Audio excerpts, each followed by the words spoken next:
Blood Warlock, Succubus Partner in the Apocalypse. Chapter 17 First Life or Death Battle, Part 2, What Novel?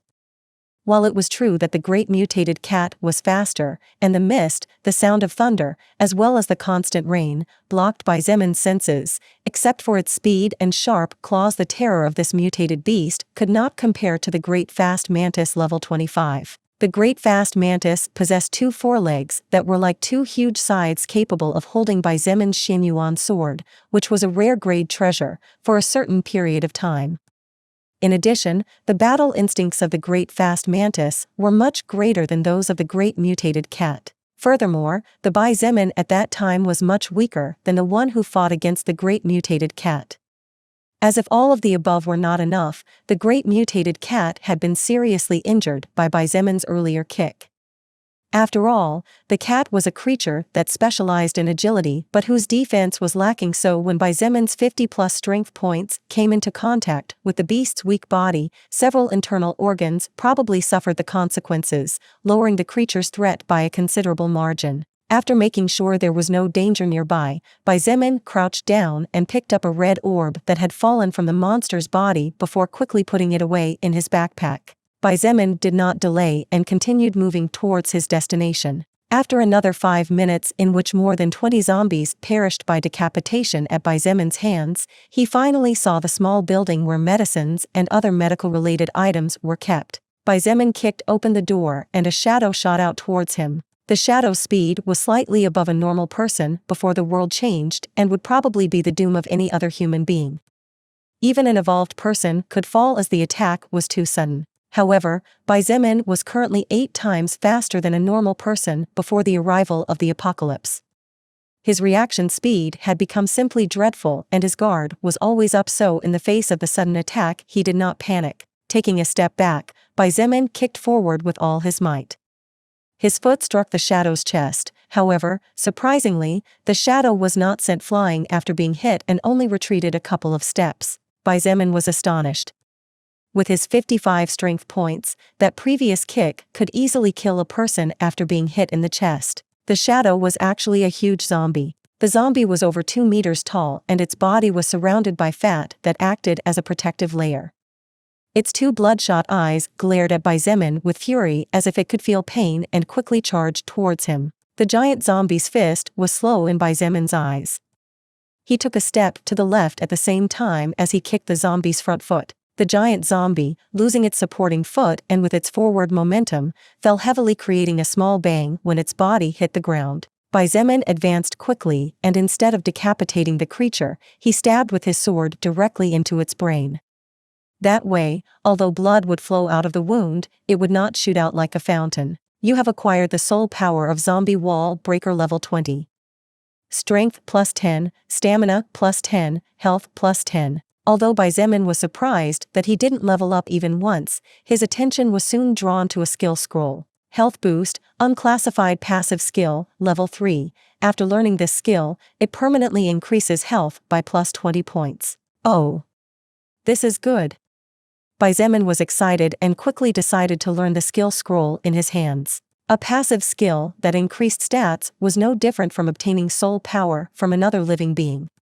Moreover, considering that the boost was of 20 points, not just any insignificant creature would give such an amount of soul power. Bai Xiein's couldn't help but wonder if Liangpeng had obtained a similar skill to boost his strength stat.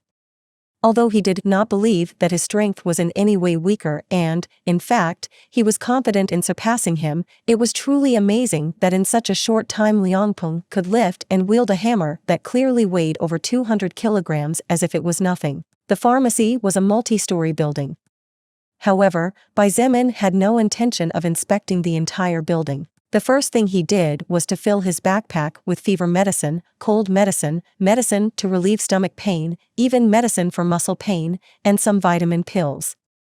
10 minutes later, his backpack was filled with boxes containing all kinds of basic but essential medicine for any human being. Next, he found several plastic bags and then began to inspect the shelves one by one. As Bai Xiein's searched for gauze, band-aids, alcohol, and other types of first aid utilities, he even kept a syringe and some doses of morphine that could be useful in emergencies. But, suddenly, a wild idea that he had been ignoring until now flashed in his mind. Lilith. Don't tell me.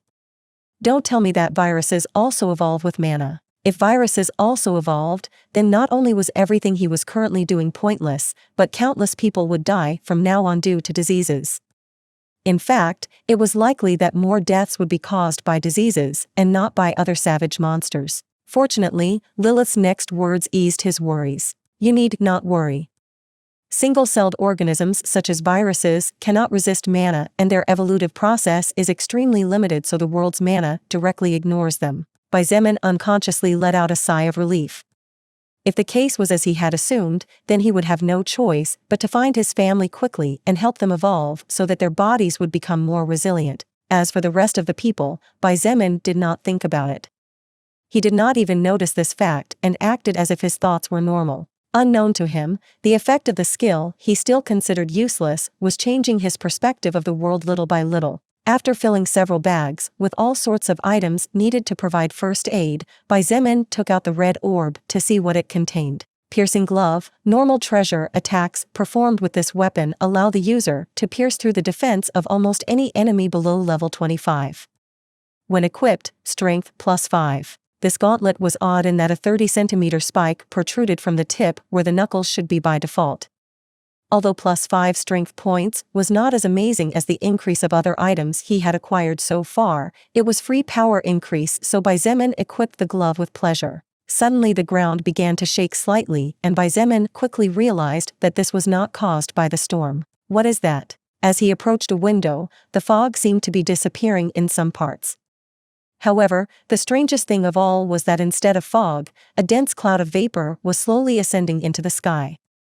Also, as if a giant was slowly advancing, the ground was constantly vibrating and the buildings were shaking lightly. Xietain, as he watched the environmental change outside the window and prepared to leave the building for fear of its collapse, Lilith's serious voice sounded beside him. When Xietain turned around to look at her and, for the first time since he met her, he saw a grave and even a little anxious expression on her face. Lilith looked out the window and warned, "You'd better get ready because this could be your first life and death battle. If you win, you will undoubtedly become stronger. If you lose, then your path can only end here."